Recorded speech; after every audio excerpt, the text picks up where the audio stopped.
आपने? उसमें से एक क्वेश्चन दे रही हूँ, जरा सॉल्व करके दिखाना। कुछ डाटा है,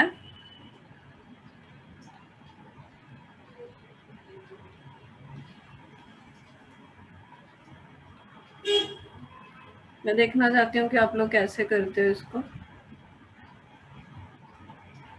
अक्षित, वेयर आर यू? कर रहे हैं मैम, 2 मिनट में।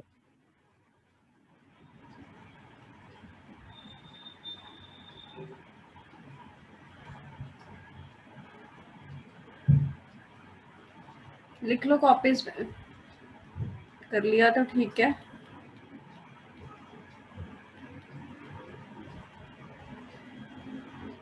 ये डाटा दिया हुआ है हमें।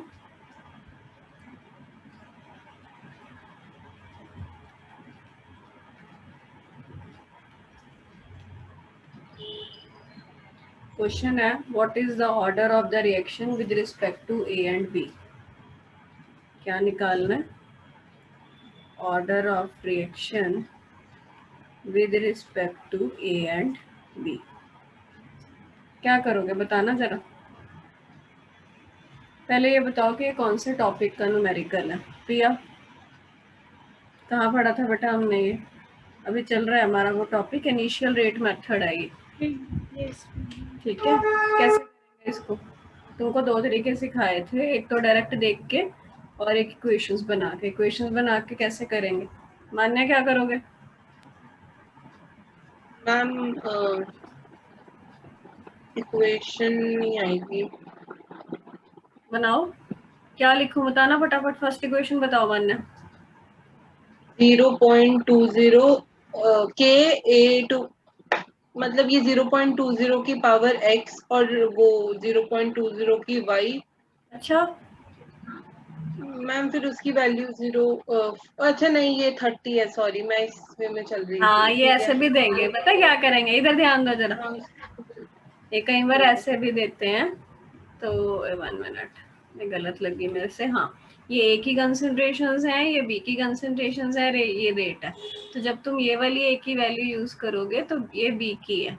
तो ए के ऐसे पहले लिख लेना ना, let this is a rate law. पहले ऐसे लिख के आना, ठीक है। Order with respect to A is x, order with respect to B is y, then start putting the values. तो फर्स्ट इक्वेशन हमारी ये हो गई, ठीक है। ये आर फर्स्ट का कितना दिया हुआ? एक चीज तो तुम देख के ही बता सकते हो, मैं सिखाती हूँ। पहले इक्वेशन बना लो, ये फर्स्ट इक्वेशन। प्रिया सेकंड लिखवाना।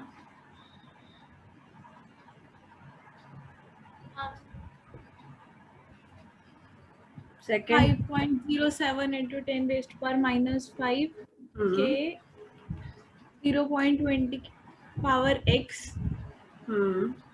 0.10 की पावर y।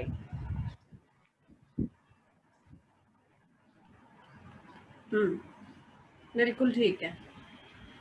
थर्ड, अक्षित तू दिखा नहीं मुझे अभी तक, इतना टाइम नहीं लगाना है। कर रहे हैं।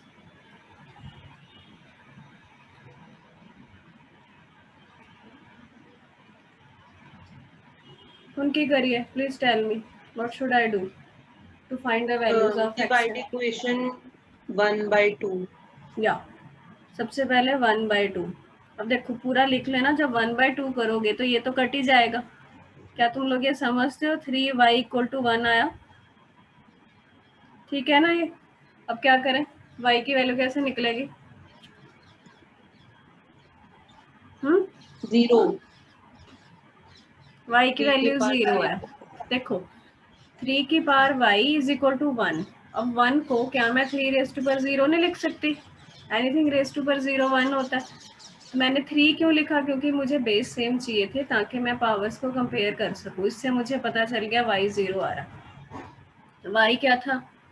y था हमारा order with respect to b। इसका मतलब क्या है? इसका प्रैक्टिकली मतलब क्या है कि जो रिएक्शन का रेट है वो बी की कंसंट्रेशन से इंडिपेंडेंट है। Can I say this?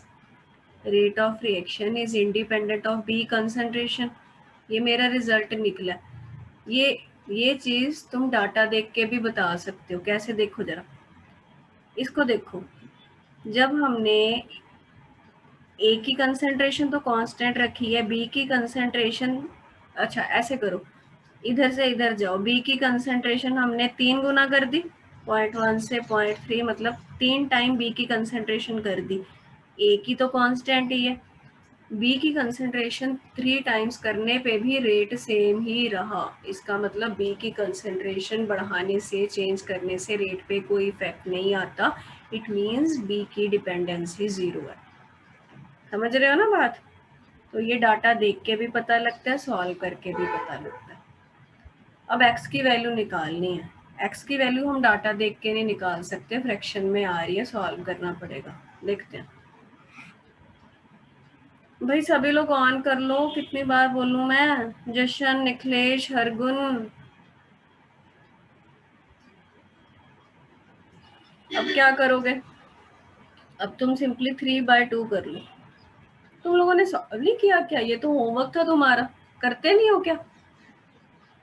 Ma'am 4.10 और वो था 4.10 ये और 4.10 नहीं है भाई, 12 वाला, तो 10 वाला मैम जिसमें छोड़ वो दिया, 12 वाला कर लिया ऐसे। मैम उधर लिखा रहता कि सैंपल प्रॉब्लम सेम है जैसे पेज नंबर, उससे वहां ना क्वेश्चन नहीं लिखा हुआ था मेरी बुक में। तो पहले दिन बोला एनसीईआरटी था ना एनसीईआरटी खरीदनी है। ये फालतू मैम के ली हुई एक्सक्यूज मुझे नहीं सुनाने। 12th वाला किया था। अभी मैं जशन दिख गया मुझे, निखिलेश, अक्षित, तुझे रिमूव करूं मैं? फिर बता क्या करूं? 3/2 करो, क्या आएगा देखो, 2 raised to x आ रहा, इसको डिवाइड करोगे, 3/2 करना जरा, 2 raised to x, और y तो 0 ही है, एनीथिंग raised to 0 1 है, और इसको डिवाइड करो, इसको इससे डिवाइड करो, 2.8 आएगा। करो इतना पहले, देखो आ रहा है। समझ में आई क्या बोला मैंने?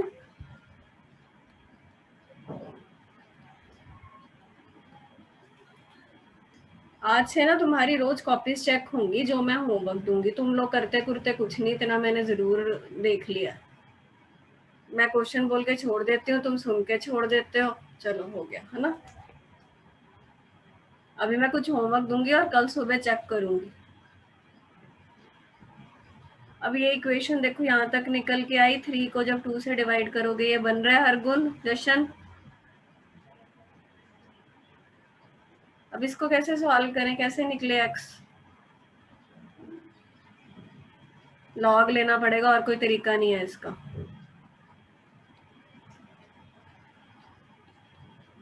ठीक है, ये वैल्यू तुमको दी होगी 2.8 की, बाकी मैं टेबल से सिखाऊंगी तुमको, क्योंकि ये तुम उससे तो निकाल नहीं सकते। जो हमने टेबल बनाया था उसमें तो हम 2 की, 3 की, होल नंबर की करते हैं। तो x इधर आ जाएगा, x log 2 इज log 2.8। तो x की जो वैल्यू निकलेगी, log 2.8 की जो भी वैल्यू है वो देख लेना, डिवाइडेड बाय log 2। log 2 की तो आती है 0.3। इसको जब सॉल्व करोगे ना, क्या बोल रही हूँ मैं, log 2.8 divided by log 2। log 2 कितना होता है? 0.3। सॉल्व करके देखना, x 1.5 आएगा।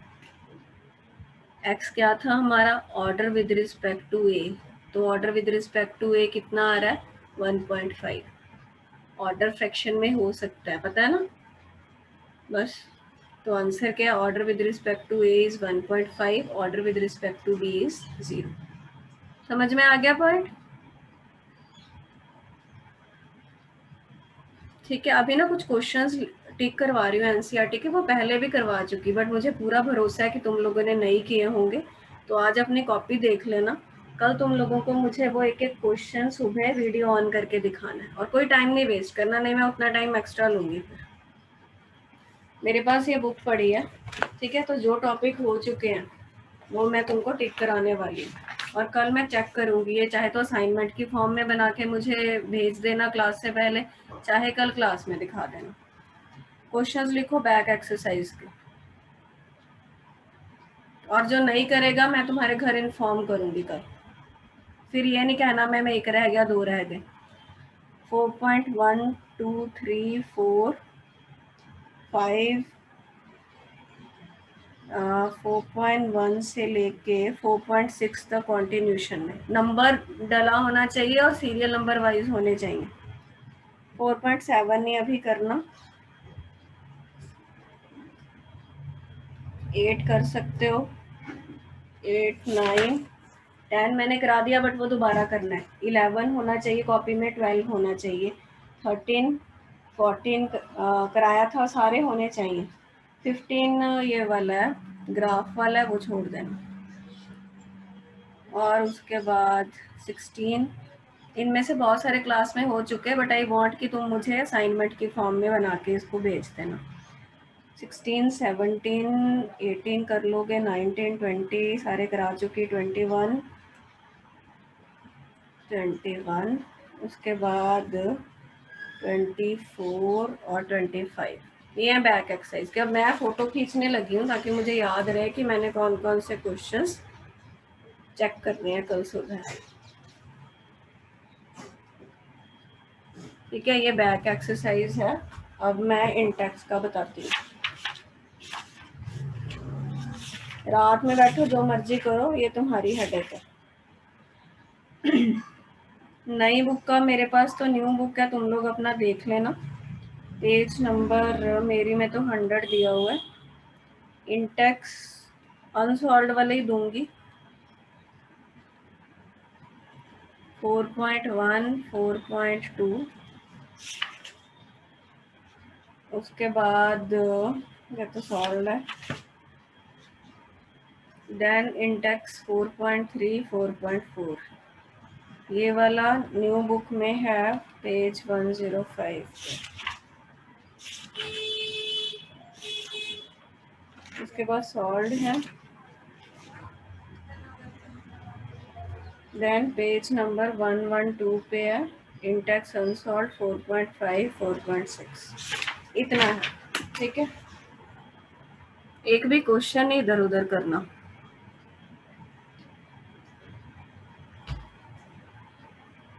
समझ में आ गई? ये सारे असाइनमेंट बना के भेज देना, या तो फिर अपनी कॉपी चेक करा देना, दोनों ऑप्शंस हैं, जैसे मर्जी कर लेना। और मिक्स नहीं करने, बैक एक्सरसाइज वाले अलग होने चाहिए और इंटेक्स वाले अलग, ऊपर मेंशन होना चाहिए। निखिलेश क्लियर है बात? जशन? नहीं, मैं कोई फोटो नहीं भेज रही, तुम लोग नोट करोगे। ठीक है, क्यों फोटो भेजूं मैं? हर चीज की हाथ पैर दिया ना भगवान ने लिखने को। ये गद्दी आते हैं, छोड़ दो। चलो अब करते हैं आगे, टॉपिक कंप्लीट करते हैं। और एक बात, जब क्वेश्चन सॉल्व करोगे, इनकी जो कैलकुलेशंस हैं, जैसे मान लो 4.1 कर रहे हो, यहाँ पे सॉल्व किया, इसकी कैलकुलेशन यहाँ पे रफ वर्क डाल के यहाँ इसकी कैलकुलेशन होनी चाहिए। बिल्कुल ऐसा नहीं है कि मैम हमने कर लिया था, तुम कैलकुलेटर यूज करते हो मुझे पता है, यहाँ पे कैलकुलेशन होगी तो ही वो वैलिड माना जाएगा। Any doubts regarding this? ठीक है, चलो आ जाओ आगे। तो हमारा बेटा टॉपिक चल रहा था एक्सपेरिमेंटल मेथड, ध्यान देना।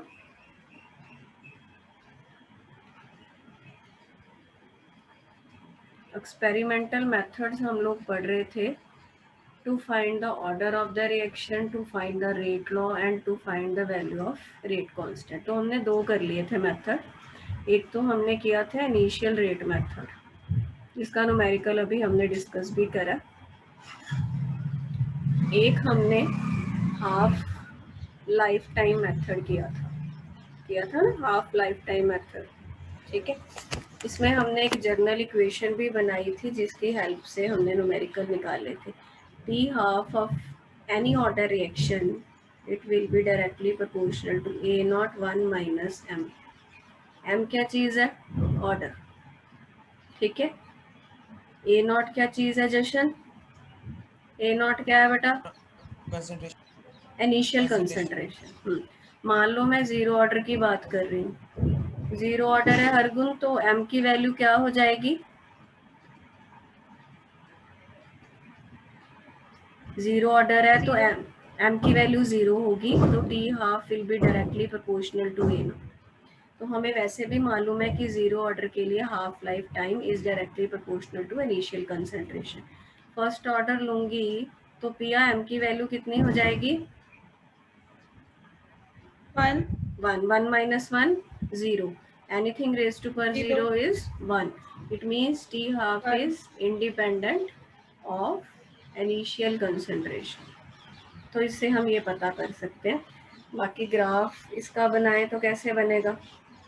प्रोपोर्शनैलिटी हटाओ, इक्वेशन बना लो, के लगा दो, ठीक है। अब इसका ग्राफ बनाने के लिए मुझे इसका लॉग लेना पड़ेगा। तो क्या आया था हमारा? पहले लॉग एम एन वाला फॉर्मूला लगाऊंगी मैं, तो ये सेपरेट हो जाएगा। उसके बाद लॉग एम रेज टू पर एन वाला लगा के ये बनेगा। Now you can draw the graph versus log T half and log A not. ये वाई है, ये एक्स है। इस टाइप का ग्राफ आएगा। स्लोप क्या हो जाएगी? निकले स्लोप क्या होगी इस ग्राफ की?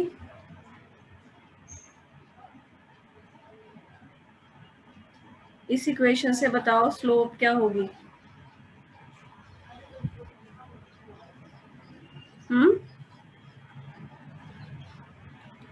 y is equal to M X plus C. अब तो बता दे।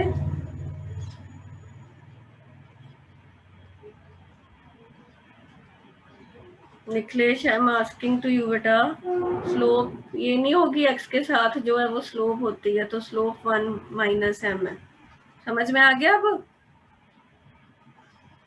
ठीक है, तो ग्राफ से हमें स्लोप निकल आएगी। स्लोप निकल आई तो ऑर्डर आ जाएगा, एम निकाल लेंगे। हम ये सारा क्यों कर रहे हैं? हमारा पर्पस क्या है? ऑर्डर निकालना आना चाहिए। तो ग्राफ मान लो दे रखा है, उसकी स्लोप क्या होती है? स्लोप tan थीटा होती है।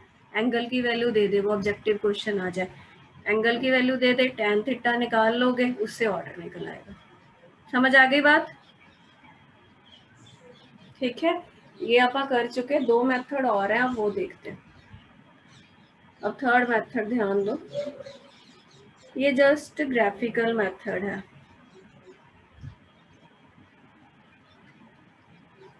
तुमको मैंने एक्सप्रेशंस बनवाए थे जीरो ऑर्डर फर्स्ट ऑर्डर का, तो फिर क्या अप्रोच रख रहे हो? उसको याद कर रहे हो या डेरिवेशन सीखी है? कैसे कर रहे हो बताना। जीरो ऑर्डर के लिए इंटीग्रेटेड रेट एक्सप्रेशन क्या था? मान्य बता, बोलो। याद नहीं मैम, है ना। डेरिवेशन करें तो जशन कैसे करेंगे? याद एक्सप्रेशन भाई, या तो डेरिवेशन सीख लो या एक्सप्रेशन याद कर लो, समझाया था मैंने तुमको। तो A T is equal to A naught minus K T आता है। ये इंटीग्रेटेड एक्सप्रेशन कैसे है मैं 1 सेकंड में तुमको करके बताती हूँ, फिर तुमको पता लगेगा डेरिवेशन सीखने में ही भलाई है। जीरो ऑर्डर है तो इसका रेट लॉ कैसे लिखोगे? ये लिख लिया। और क्या होता है? ये रिएक्शन जर्नल मान रहे हैं ना आप, A to B. General rate of reaction is minus D A by D T. फिर क्या करते थे? दोनों को इक्वेट कर देते थे। ये समझे कैसे लिखे मैंने? ये पावर 0 है, 1 हो गया। तो अब मैं इसको इधर ले गई, इंटीग्रेट बोथ साइड्स, फिर लिमिट ए नॉट से ए टी टाइम 0 से टी माइनस के तो कांस्टेंट है, बाहर आ गया। डी टी का इंटीग्रेशन क्या होता है भाई? बोल दो, टी आएगा ना। dx का इंटीग्रेशन, बस इसमें dA का ए नॉट ए टी, लिमिट भरना, upper limit minus lower limit, A T minus A naught minus K T minus 0। ठीक है, उनकी करो नु रीअरेंज करके माइनस, जैसे मर्जी कर लो, वो तो आप लोगों की श्रद्धा। तो इधर लिखें तो K T is equal to A naught minus A T, इसको कर लिया। आगे बार जैसे मर्जी रीअरेंज कर लो, मैंने ऐसे कर लिया। ए टी इधर रखूंगी तो ऐसे आ जाएगा। Getting it? तो देखो डेरिवेशन सीख लो, याद रखना औखा है, मुश्किल है, हर बार नहीं याद रहती चीजें। तो मैं तुमको बोलूँ कि ग्राफ बनाओ AT वर्सेस T में, कैसा ग्राफ आएगा? स्लोप क्या है इसमें? हर गुण स्लोप क्या है बेटा इसकी? y is equal to mx plus c है। स्लोप क्या आएगी? माइनस के।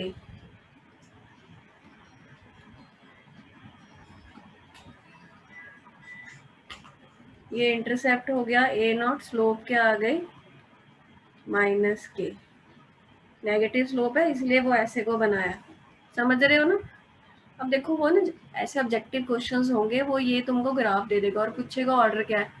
तुमको मालूम होगा कि ऐसा ग्राफ जीरो ऑर्डर में बनता है, तो हम आराम से बता सकते हैं कि ये जीरो ऑर्डर का ग्राफ है। हो जाएगा? ठीक है। तो बेस्ट फंडा क्या है? जीरो ऑर्डर में या फर्स्ट ऑर्डर में जौन सा भी ऑर्डर है उसका तुम इंटीग्रेटेड रेट एक्सप्रेशन को ड्राइव करना सीख लो। 1 सेकंड का काम है, उससे फिर सारे ग्राफ इसी इक्वेशन से बन जाते हैं। y is equal to mx plus c। Concentration versus time का ही ग्राफ पूछते हैं, उसमें एक चीज इंटरसेप्ट बनेगी, दूसरी स्लोप बन जाएगी। नेगेटिव स्लोप है तो ऐसे, पॉजिटिव स्लोप है तो ऐसे, खत्म। समझ रहे हो? फर्स्ट ऑर्डर का बना के बताओ। चलो फर्स्ट ऑर्डर को इंटीग्रेट करो, एक्सप्रेशन बनाना फर्स्ट ऑर्डर का।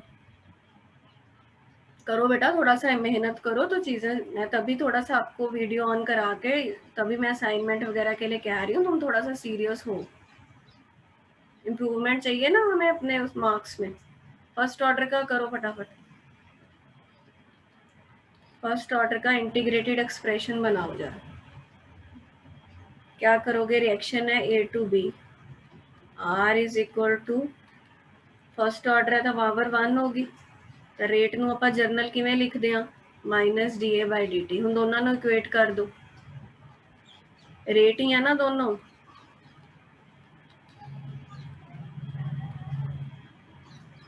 स्क्वायर ब्रैकेट डालनी है डाल दो, वो जल्दी जल्दी में रह जाती है और कुछ नहीं है। ये आ गया। ਹੁਣ इंटीग्रेट कर दो दोनों साइड। ਹੁਣ dx/x वाली फॉर्म बन रही है, दी इंटीग्रेशन होंगी है ln(x)। ਹੁਣ पहला लिमिट पुट कर देने आ, टाइम 0 to t लेने आप, ठीक है। तो क्या बन जाएगा ये? ln(a).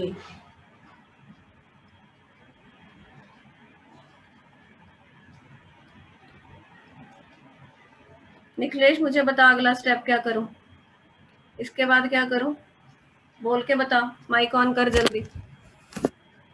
और थोड़ा ढंग से रखो, मुझे पूरी शक्ल नहीं दिख रही ना। जशन तेरी मुझे कली पग दिख रही है, निखिलेश की अकेली आंखें दिख रही हैं।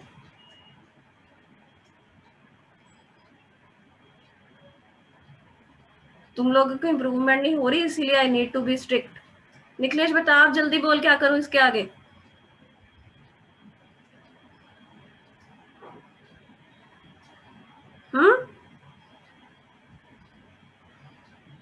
लिमिट भरनी आती है ना? बोलो। ln(at) minus ln(a0) is equal to minus KT। तो क्या आया ये? ln(at) is equal to ln(a0) minus KT। अभी यहीं पे छोड़ दो, ये ड्राइव कर लिया सबने? ठीक है, यहाँ तक तो हो गया होगा। अब मैं तुमको बोलूँ draw the graph versus ln(at) या ln(a) लिख देता कल्ला t। कैसा ग्राफ आएगा? ऐसा आएगा, स्लोप आएगी माइनस के, इंटरसेप्ट आ जाएगा ln(a0). समझ रहे हो बात? कई बार वो कंफ्यूज करने के लिए log टू द बेस 10 भी दे सकता है। इस इक्वेशन को log टू द बेस 10 वाले में कन्वर्ट करना है तो क्या करेंगे? ln को log में करना है तो मैं 2.303 log 80 लिख सकती हूँ, is equal to 2.303 log a0 minus KT। ਹੁਣ पूरी इक्वेशन ਨੂੰ 2.303 ਨਾਲ डिवाइड कर दो, देखो की बनता है।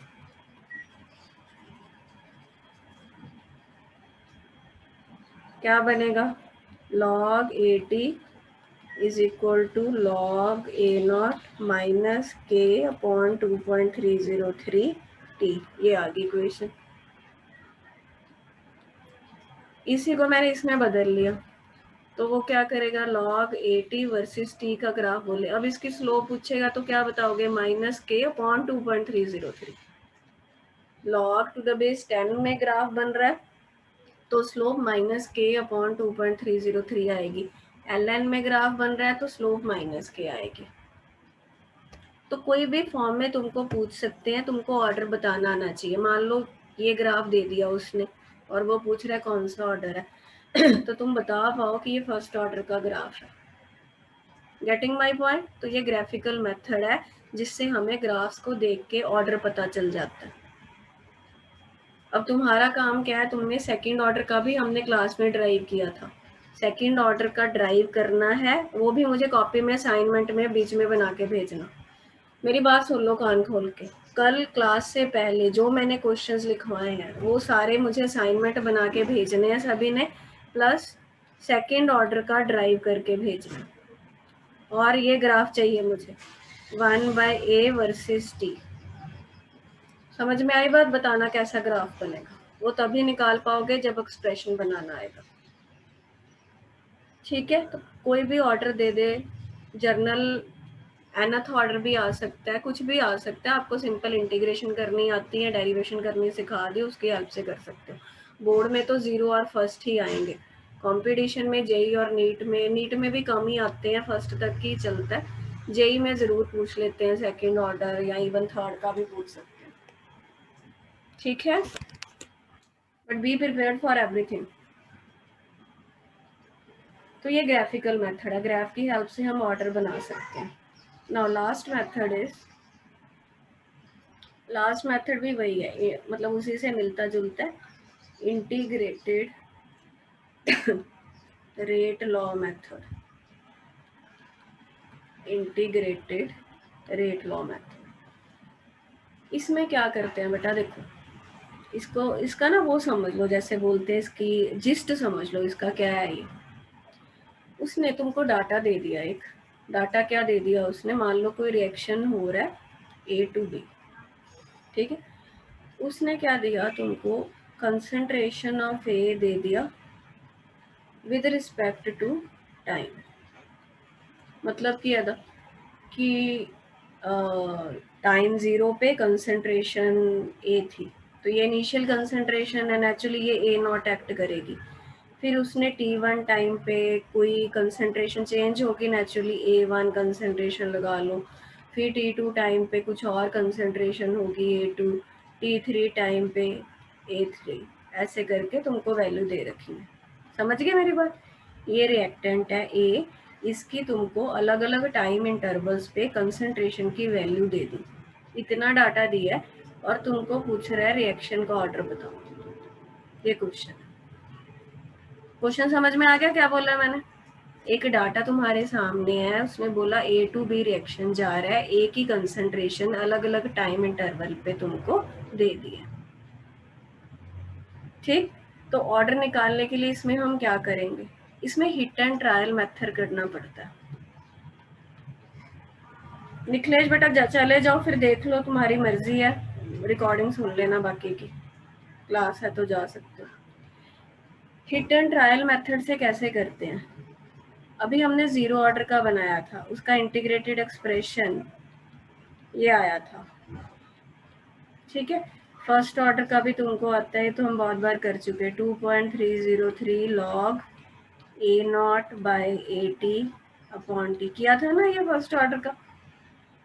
तो इस ऐसे क्वेश्चन में पता क्या करते हैं, हम पहले वैल्यूज पुट करके देखते हैं इस इक्वेशन में, क्योंकि ना बेटा 99% लगा लो, जो तुमको क्वेश्चंस दिए होंगे उनमें से 99% जो रिएक्शन होते हैं वो फर्स्ट ऑर्डर के होते हैं। क्या करोगे, ये डाटा है और हम k की वैल्यू निकालते हैं इस डाटा को यूज करके। k इज इक्वल टू 2.3, पहला ए नो इंटरवल नो लो इस, तो t कितना आ जाएगा, T1 log A0 में ये पुट कर दोगे और 80 में A1 पुट कर दोगे, k की कुछ वैल्यू आ जाएगी, ठीक है। फिर अगला डाटा इन दोनों को यूज करोगे, टाइम इंटरवल कितना, T2, इनिशियल कंसंट्रेशन तो सेम ही बट 80 A2, ऐसे के की 2 या 3 या 4 वैल्यूज निकाल के तुम देखोगे के की वैल्यू ऑलमोस्ट सेम आ रही है। जब के की वैल्यू सेम आई तो वो फर्स्ट ऑर्डर का रिएक्शन है। क्या किया मैंने, मेरे पास जो डाटा था मैंने सपोज कर लिया, मुझे पता नहीं अभी कि वो फर्स्ट ऑर्डर के या जीरो ऑर्डर के, मैंने उसको फर्स्ट ऑर्डर का मान के की वैल्यू पहले इंटरवल में निकाल ली, फिर दूसरे इंटरवल में निकाल ली, फिर तीसरे में निकाल ली। वो तीनों वैल्यूज क्लोज होंगी तो कंफर्म हो जाएगा कि इसी ऑर्डर का रिएक्शन है, तो हम आंसर लिख के आ जाएंगे जीरो ऑर्डर। अब मान लो तुम्हारी वैल्यूज में फर्क आ रहा है, काफी फर्क है, जो तुमने पहले इंटरवल में के की वैल्यू निकाली और जो दूसरे में निकाली और तीसरे में, वैल्यूज में काफी ज्यादा फर्क है। फिर तुम जीरो ऑर्डर वाले में वैल्यू पुट करके देखना, पहले इंटरवल के लिए के निकाली A0 और ये AT A1 अपॉन T1, फिर दूसरे के लिए। अब तुम देखोगे कि जब हम ये वाले फॉर्मूले में वैल्यू पुट कर रहे हैं तो के की वैल्यू सेम आ रही है, इसका मतलब वो जीरो ऑर्डर रिएक्शन है। समझ में आई मेरी बात? तो पहले चेक किसके लिए करना है, फर्स्ट ऑर्डर के लिए, वैसे 99% तो उसमें आ जाएगा। मान लो इन केस नहीं आ रहा तो फिर चेक किसके लिए करना है, जीरो ऑर्डर के लिए। इन दोनों से बाहर क्वेश्चंस नहीं आते इस टाइप में। पॉइंट क्लियर हो गया या नहीं हुआ? हाँ ना तो करो, मुंडी हिलाने से पता नहीं चलता, माइक से बोला करो, इतनी क्लियर विजिबिलिटी नहीं आती है। एनी डाउट्स हरगुन, जशन? तो ये हिट एंड ट्रायल से चलता है बेटा, ये वाला जो होता है ना। क्यों? क्योंकि एक्सपेरिमेंट करते हैं हमने, लैब में कोई एक्सपेरिमेंट लगा रखा है, उसकी ये एक्चुअल में करते हैं। जीरो टाइम पे कंसंट्रेशन देख ली, फिर आधे घंटे बाद कंसंट्रेशन देख ली, फिर 45 मिनट्स बाद कंसंट्रेशन देख ली, तो उनके पास एक डाटा आ जाता है, फिर वो वैल्यू पुट करके ऑर्डर निकालते हैं। क्योंकि हम पढ़ ही वो रहे हैं, हम एक्सपेरिमेंटल मेथड पढ़ रहे हैं, तो हमारे पास टोटल 4 मेथड्स आते हैं। या तो हम ग्राफिकल मेथड यूज़ कर लें, या हम integrated rate law method use कर लें, या हम इनिशियल रेट मेथड यूज़ कर लें, या हम half life time method use कर लें। इन चारों में से कोई भी मेथड लगा के हम रिएक्शन का ऑर्डर या उसका रेट लॉ या उसका के का वैल्यू निकाल सकते हैं। Topic is clear? Any doubts? ठीक है, चलो अब आगे चलते हैं। आपका आगे चलने से पहले एक छोटी सी चीज, मान लो तुम्हारे पास इसको जर्नल एक एक्सप्रेशन बना के दिखाओ, nth ऑर्डर रिएक्शन है, m लिख लो या n लिख लो, जो मर्जी लिख लो, nth ऑर्डर है, ऑर्डर n है, क्या तुम उसके लिए इंटीग्रेटेड रेट एक्सप्रेशन ड्राइव कर सकते हो? जैसे मैंने जीरो ऑर्डर का कराया, फर्स्ट ऑर्डर का कराया, ऐसे कोई जर्नल n ऑर्डर है, उसके लिए इंटीग्रेटेड एक्सप्रेशन बना सकते हो? करके तो देखो, बड़ा आसान है। A to B जा रहा है, इसका ऑर्डर n है मान लो, पहला स्टेप की हुंदा रेट लॉ लिख दें आप, ऑर्डर हूँ सानू पता नहीं, असं जर्नल n ऑर्डर वास्ते एक्सप्रेशन बना रहे हैं। बाकी रेट क्या कैसे लिखते हो, change in concentration of reactant by time taken, minus क्यों लगाया, क्योंकि आप रिएक्टेंट ले रहे हैं, दोनों को इक्वेट कर दो और इंटीग्रेशन का अपना बस इंटीग्रेशन करनी है और कुछ नहीं करना। मेरे से ज़्यादा तो तुम लोगों को आती होगी, इतना मुझे तो याद है, जो फिजिक्स में भी थे पहले दिन टीचर ने यही कराया था जब मैं +1 में थी, सारे इंटीग्रेशन के रूल्स वो होते हैं, रूल्स से है ना, और डिफरेंशिएशन के यूवी फार्मूला कुछ कुछ याद है मुझे, यही होता है ना डिफरेंशिएशन में।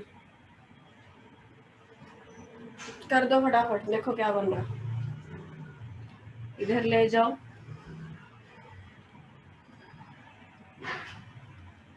रीअरेंज कर दिया मैंने, अब इंटीग्रेट कर दो। लिमिट तो बेटा वही रहेंगी, A0 to AT, 0 to T, ये ऊपर जाके -n हो गया,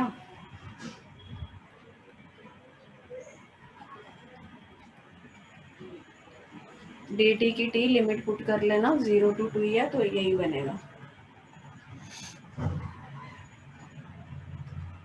अब इसमें वो फॉर्मूला लगता है -n+1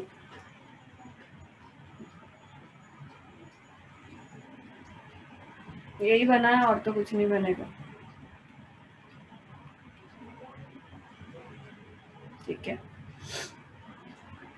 तो अपर लिमिट इसको ऐसे लिख लेते हैं इजी बनाने के लिए, 1 minus N, 1 minus N.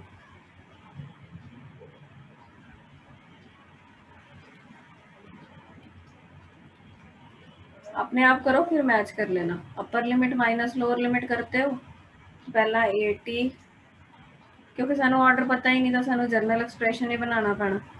Upper limit minus lower limit,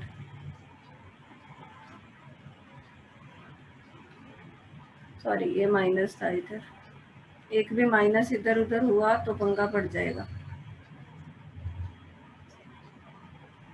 ठीक है, बस आगे कहानी। अब ये माइनस के टी के आ गया, जो इधर ले जाऊं मैं, तो क्या मैं ऐसे लिख सकती हूँ, ये वाला माइनस में इधर लेगी,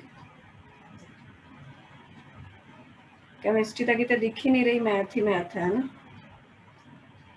आ गया expression.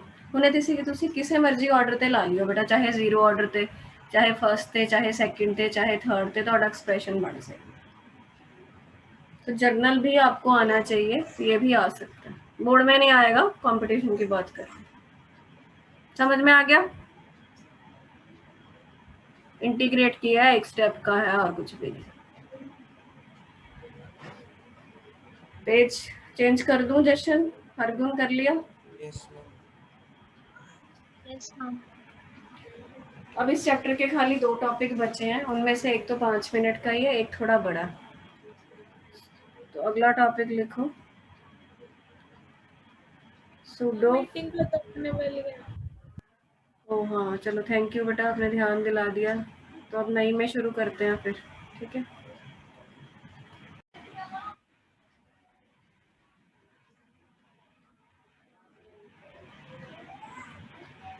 So topic is pseudo first order reactions.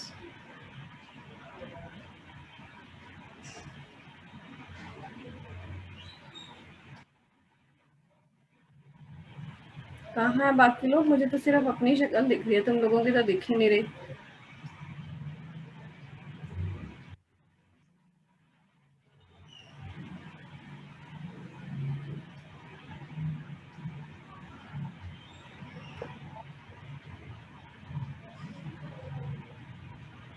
चलो बेटा, टॉपिक का नाम है pseudo first order reaction. Do you understand the meaning of pseudo? Pseudo क्या होता है?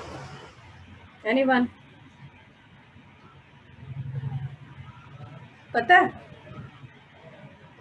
फॉल्स। हाँ, सूडो मतलब फॉल्स, जो एक्चुअल में नहीं है। मैं समझाती हूँ क्या मतलब है इसका। कई रिएक्शंस बेटा ऐसे होते हैं जो एक्चुअल में फर्स्ट ऑर्डर के नहीं होते। Certain reactions are of type which are actually not of first order, but under certain conditions they behave like first order reactions.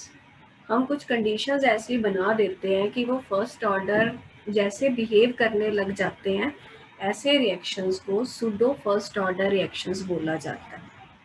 तो इसको लिखना हो तो हम क्या लिखेंगे? Some reactions which are not truly of first order, actual में वो फर्स्ट ऑर्डर नहीं होते, but under certain conditions they behave like first order reactions.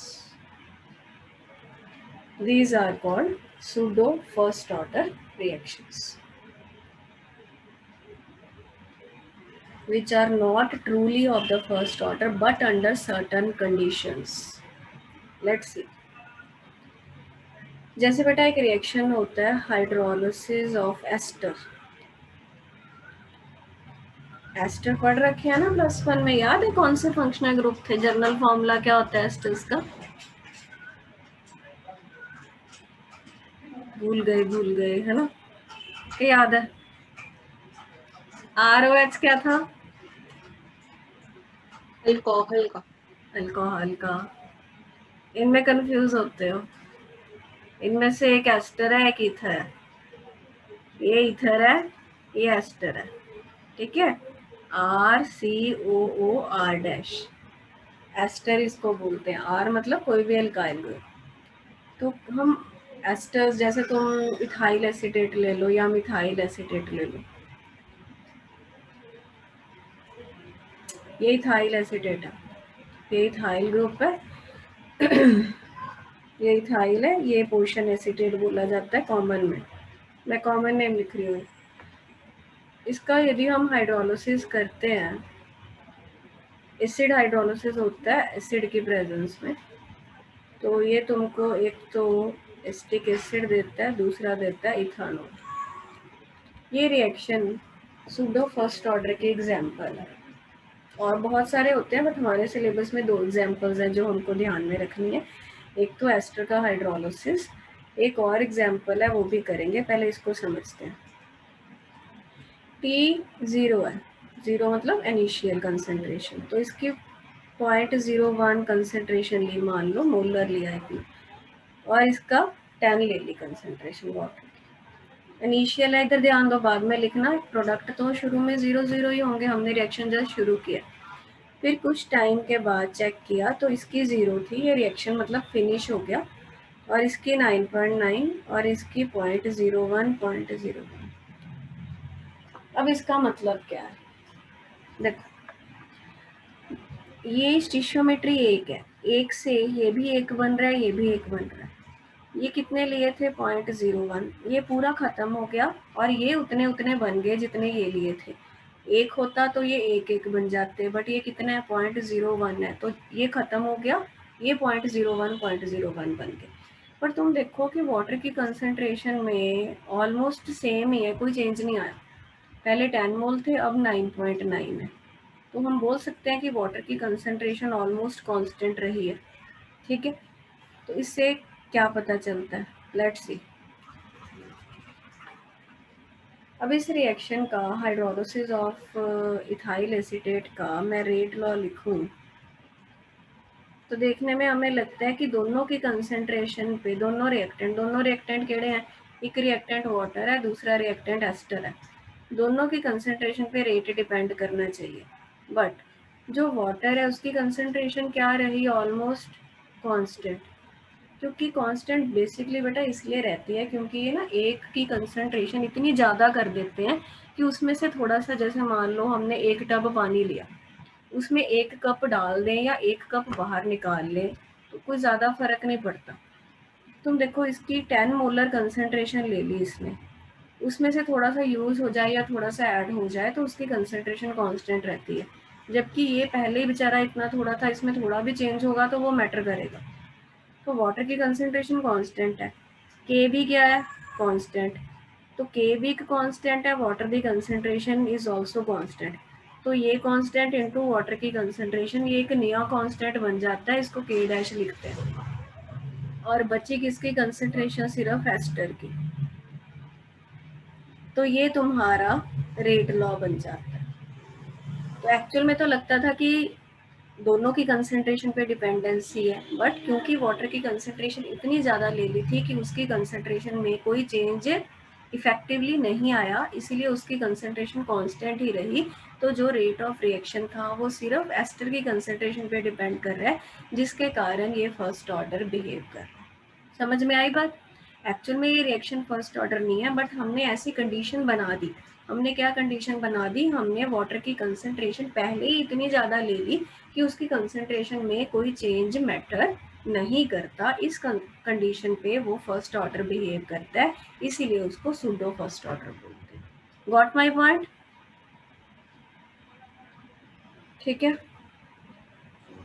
इतना लिख लो, फिर मैं दूसरी एग्जाम्पल बताऊंगी क्या है। ये इथाइल एसीटेट है, मिथाइल एसीटेट भी बोल सकते हैं। मिथाइल एसीटेट का क्या फॉर्मूला होगा भाई, ये मिथाइल एसीटेट है, ये भी एस्टर ही है। थोड़ी नेमिंग अपनी स्ट्रॉन्ग करो। तुम लोगों को तो मैंने सारी, जब हमने क्लास लगाते थे हम एम्बिशन में, जब मैं आई थी, हमने 1 महीना तो पहले नेमिंग पे ही लगाया था। फिर तुम्हारा स्टार्ट कराई थी मैंने +2, तो ये सारी तुमको तब कराई थी, याद होगा तो अभी के लिए बस इतना याद रख लो कि एस्टर क्या होते हैं। इथाइल एसीटेट और मिथाइल एसीटेट, इन दोनों के फॉर्मूलाज याद होने चाहिए।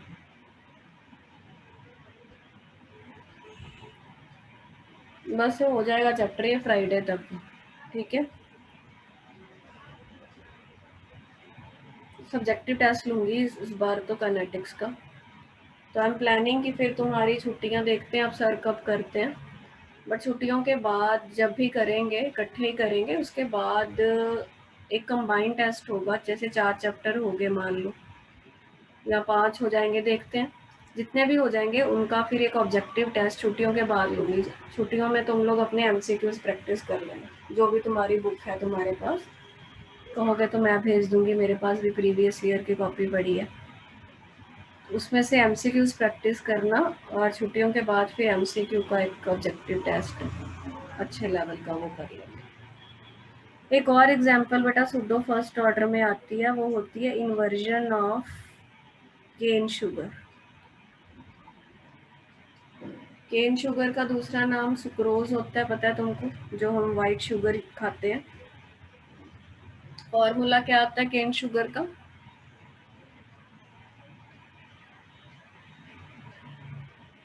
हाँ, ये 2 ग्लूकोज होते हैं ना।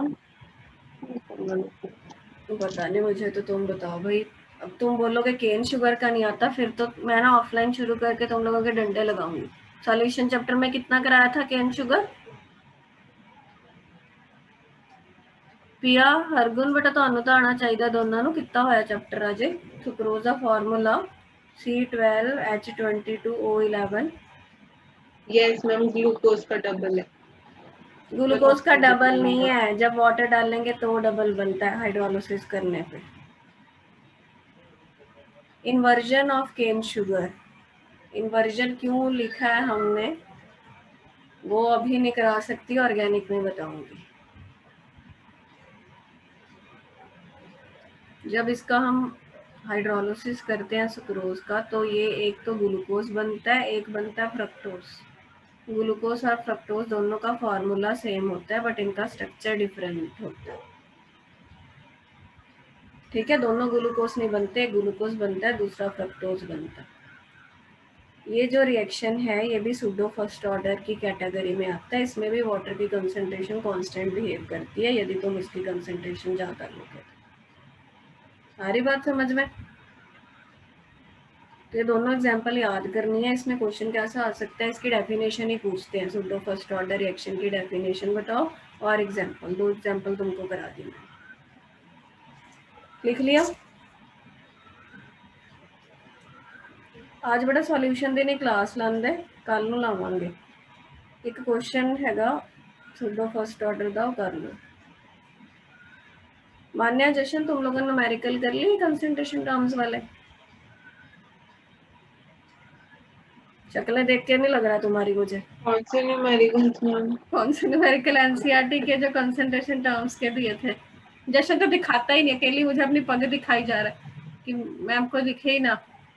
समझ में आ रहा है क्या कर रहा है, नीचे कुछ नहीं पता लगा। भाई ढंग से रख कैमरा, मुझे दीवार नहीं देखनी हो तो मुझे अपने भी दिख रही है इतनी बड़ी।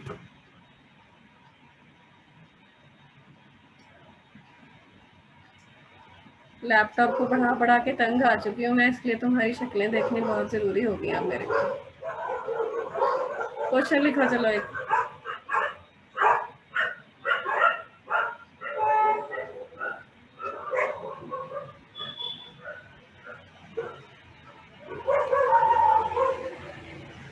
बेटा देखो सूडो फर्स्ट ऑर्डर दा जे क्वेश्चन कदे आएगा बिना न्यूमेरिकल, तो इसी टाइप दा आएगा जो मैं करा रही हूँ। वैसे इसके कम आते हैं क्वेश्चंस, ज्यादा बोर्ड में इसकी डेफिनेशन ही पूछते हैं, बट फिर भी we should be prepared fully.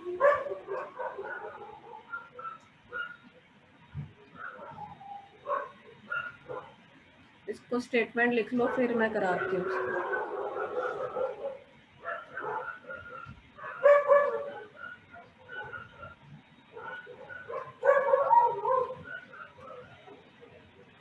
जशन बेटा मैंने ऑफलाइन ਦਾ ਨਹੀਂ ਕੁਝ ਆਈਡੀਆ, ਜਦੋਂ ਆਰਡਰ ਆਣਗੇ ਉਦੋਂ ਹੀ ਕਰਾਂਗੇ, ਪਤਾ ਨਹੀਂ ਹੁਣ ਜੇ ਹਲੇ ਅਸੀਂ ਖੋਲ ਲਈ ਫਿਰ ਸਾਨੂੰ ਫੜ ਕੇ ਲੈ ਜਾਣਗੇ FIR ਕਰਕੇ, ਫਿਰ ਤੁਹਾਨੂੰ ਪੜਾਏਗਾ ਕੌਣ?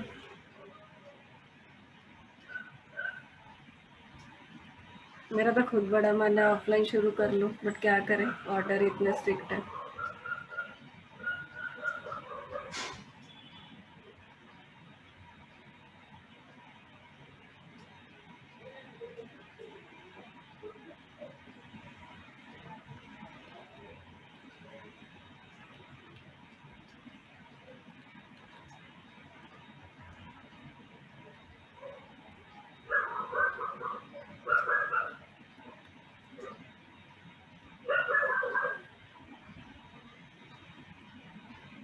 अच्छा तुम लोगों को एक चीज पता है, कई बार कॉल आती है उस पर स्पैम लिखा होता है, वो क्या होता है? मैम कंपनी के फोन। कंपनी के वो उठाने नहीं आते फिर? नहीं मैम। ऐसा तो नहीं कोई मतलब वायरस वगैरह तो कोई सीन नहीं है? कई बार होता है ना, ये भी मैंने सुना है। नहीं नहीं मैम, नहीं ऐसा कुछ नहीं है। तो कंपनी के फोन में स्पैम लिखा आ जाता है? Yes ma'am.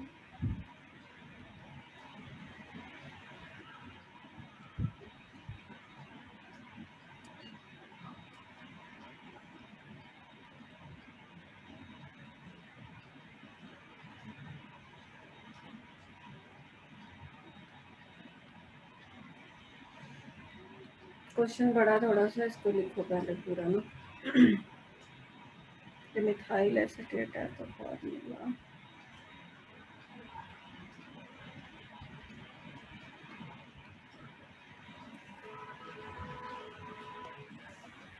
क्वेश्चन लिख लिया, लिख लो। तुम लोग इतने क्वेश्चंस कर लोगे ना, असाइनमेंट भेजनी है, रात को जाग लेना 2 घंटे, 2 घंटे लग जाएंगे ढंग से करने बैठोगे तो क्वेश्चंस। कल 10:30 क्लास है, उससे पहले आनी चाहिए, तैयारी हो जाएगी बस चैप्टर की ना फिर। तो ऐसे करते हैं, ये फिर सुबह करा दूंगी। क्वेश्चन तो लिख लिया तुम लोगों ने, और बस लास्ट टॉपिक तुम्हारा एक्टिवेशन एनर्जी का बचा है, उसको आई होप 2 दिन में हो जाएगा वो। आज क्या डे है? ट्यूसडे है ना? ट्यूसडे, वेंसडे थर्सडे तक आई होप की हो जाएगा। बाकी फ्राइडे को फिर वो ऑब्जेक्टिव की चीज़ें हैं, 1-2 हैं इसमें, पैरेलल रिएक्शंस वगैरह हैं, बट वो उसमें नहीं आता तुमको, बोर्ड में उसका दूर दूर तक कोई लेना देना नहीं है। पैरेलल रिएक्शंस होते हैं, सीक्वेंशियल रिएक्शंस है, एक दिन उसके लिए रख लेते हैं, फ्राइडे तक हो जाएगा। फिर देखते हैं, सैटरडे प्रिपेयर कर लेना, संडे को टेस्ट या जैसे भी मैनेज होगा, दोनों में से एक दिन मैं बिजी भी हूँ, जिस दिन मैं फ्री रहूँगी तुमको बता रहा हूँ, उस दिन टेस्ट करेंगे। ठीक है बेटा, फिर सुबह मिलते हैं, तो असाइनमेंट करो इतना अपनी। Okay, good night, bye. Thank you ma'am. Okay बेटा।